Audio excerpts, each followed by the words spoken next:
బఠానీతో ఇడ్లీలండి. First ఒక కప్పుతో సూజీ రవ్వ తీసుకుని అందులో పెరుగు వేసేసి కొంచెం పేస్ట్ లాగా వచ్చేలాగా నానబెట్టేయాలండి మెత్తగాను. అదే కప్పుతో అటుకులు తీసుకోవాలన్నమాట. వీటిని కడిగేసేసి వాటర్ స్క్వీజ్ చేసేయాలన్నమాట.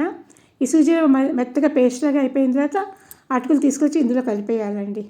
ఇందులో కలిపేసేసి రెండు బాగా మంచిగా కలిపేసి పక్కన పెట్టేసుకోవాలన్నమాట. అప్పుడు అదేంటంటే కొంచెం దాకా ఆ రవ్వ అంతా నీటిని పీల్చేసిన అటుకులు కూడా బాగా వాటర్ పీలుస్తాయండి. దాంతో వాటర్ అంతా సెట్ అవుతుంది అనమాట.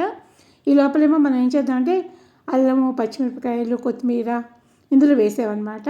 సాల్ట్ అవన్నీ వేసుకుందాము. ఈ అటుకులు స్క్వీజ్ చేసేసి నేను వాష్ చేసేసానండి ఫస్ట్. తర్వాత ఏంటంటే వాటర్ పిండేసేసి ఇందులో వేస్తున్నాను అనమాట.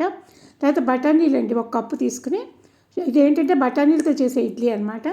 బఠానీలు ఒక కప్పు తీసుకున్నాను. ఇప్పుడు ఫ్రెష్ బఠానీలు వస్తున్నాయి కదండి, అలా లేకపోతే కనుక ఫ్రోజన్ తీసుకోండి. అవి గ్రైండ్ చేసేసి ఇందులో కలిపాడు అనమాట. నెక్స్ట్ అల్లం పచ్చిమిరపకాయలు కూడా అండి గ్రైండ్ చేసేసి ఇందులో కలిపాను. రుచికి తగ్గట్టు సాల్ట్ వేసుకోవడం అనమాట.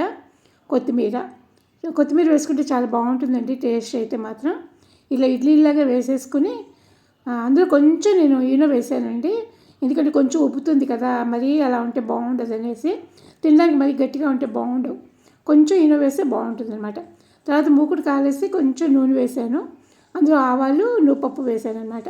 ఇందులో కనుక వేసిన ఇడ్లీని దొరిచేసామనుకోండి చాలా చాలా బాగుంటాయండి. పైనేమో టమాటా కెచప్ వేసాను అనమాట. తీయగా పులుపులుగా ఉంటాయి. అసలు ఎంత బాగున్నాయంటే మళ్ళీ మళ్ళీ చేసుకుంటారండి ఇదే ఇడ్లీలు. అవి ఏంటంటే అందులో దొరిచేసి స్టవ్ ఆఫ్ చేసేసేయండి. లేకపోతే మళ్ళీ నువ్వుపప్పు మాడిపోతుంది అనమాట. ఆఫ్ చేసేస్తే పైన మాత్రం టమాటా కెచప్ వేసేసేయండి. పిల్లలైతే ఇష్టంగా తింటారండి. మంచి ఇడ్లీలేను, హెల్తీ నేను. ఇందులో ఏమీ ఆయిల్ అది ఎక్కువ లేదు కదా, అందుకని తప్పకుండా ట్రై చేయండి. మీ అందరికీ అయితే డెఫినెట్గా నచ్చుతుందండి. చాలా బాగున్నాయి ఇడ్లీలు.